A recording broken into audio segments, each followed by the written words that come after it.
Hello friends, আসসালামু আলাইকুম। আজকে রেসিপিতে স্বাগতম জানাচ্ছি। আজকে আমি ভীষণ মজার কলিজার রেসিপি নিয়ে চলে আসলাম। দেখতে পাচ্ছেন ছোট ছোট করে কেটে নিয়েছি, যারা নতুন রাঁধুনি তাদের জন্য।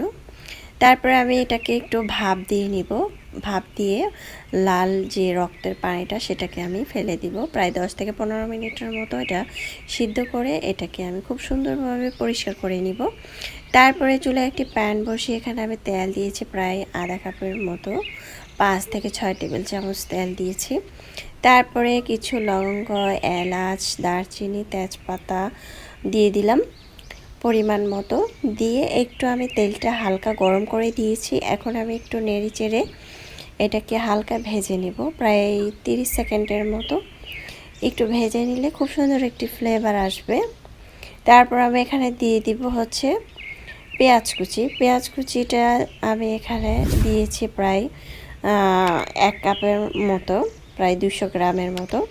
তারপর আমি এখানে দিয়ে দিচ্ছি কাঁচামরিচ কুচি। কাঁচামরিচটা আমি মাঝখান থেকে কেটে দিয়েছি।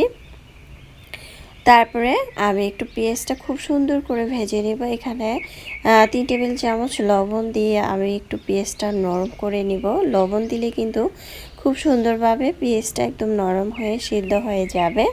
তারপর আমি এখানে কিছু আদা বাটা, রসুন বাটা দেব। 1 টেবিল চামচ রসুন বাটা, 1 টেবিল চামচ আদা বাটা দিয়েছি। দিয়ে এটাকে আমি একটু ভেজে নেব 1 থেকে 1.5 মিনিটের মতো, যাতে কাঁচা গন্ধটা না আসে। তারপরে আমি এখানে কিছু গুঁড়া মশলা দিয়ে দিচ্ছি। হলুদের গুঁড়া দিয়ে দিচ্ছি 1 টেবিল চামচ, মরিচের গুঁড়া প্রায় 1.5 টেবিল চামচ। এটা ঝাল ঝাল হলে খেলে কিন্তু অনেক ভীষণ মজাদার হয়।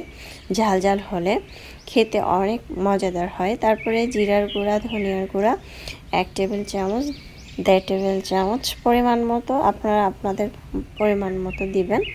তারপরে আমি মশলাটা কিছুক্ষণ এটাকে কষিয়ে নিলাম। এখানে আমি কিন্তু টমেটো দিয়েছি, টমেটোটাকে একটু ব্লেন্ড করে দিয়েছি, প্রায় 2টা টমেটো।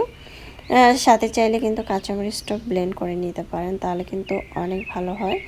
মশলাটাকে আমি কিন্তু খুব সুন্দরভাবে কষিয়ে নিয়েছি। দেখতে পাচ্ছেন মশলা যত কষাবেন তরকারি খেতে তত ভালো লাগে। এখন আমি কলিজাটাকে দিয়ে দিলাম। দিয়ে কলিজাটাকে আমি 5 মিনিটের মতো ঢাকনা দিয়ে ঢেকে কষিয়ে নিয়েছিলাম। এটা আমি প্রায় আরও 5 মিনিট কষিয়ে নেব, প্রায় 10 মিনিটের মতো আমি মশলার সাথে কষিয়ে নেব। তারপরে আমি এখানে ফুটন্ত গরম পানি দিয়ে দিব। এখানে ফুটন্ত গরম পানিটা দিলেই ভালো হয়। আর ঝোল যতটুকু খাবেন ততটুকুই কিন্তু এখানে ঝোলের পরিমাণটা দিবেন। যদি ঝোল বেশি পরিমাণ রাখতে চান সেক্ষেত্রে কিন্তু ঝোলের পরিমাণটাও কিন্তু বেশি দিতে পারেন। আমি একদম মাখা মাখা করে ফেলবো, তাই আমি এখানে ঝোলটা পরিমাণ মতো দিয়েছি। তারপরে দেখতে পাচ্ছেন ঝোলটা শুকিয়ে গিয়েছে। এ পর্যায়ে ভাজা গরম মশলা অথবা ভাজা জিরার গুঁড়া দিতে পারেন, তাহলে খুব সুন্দর একটি ফ্লেভার আসবে। এ পর্যায়ে কিন্তু আমি চুলার আঁচটা বন্ধ করে দিব, প্রায় 1 থেকে 2 মিনিটের মতো চুলায় রেখে।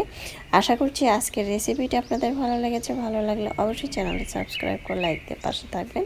এটা খেতে অসম্ভব মজার হয়েছিল। রুটি, পরোটা অথবা গরম ভাতের সাথে অসম্ভব মজাদার হয়েছিল। যারা নতুন রাঁধুনি তারা কিন্তু অবশ্যই প্রথম থেকে শেষ পর্যন্ত ভিডিওটা দেখে তারপরে তৈরি করবেন।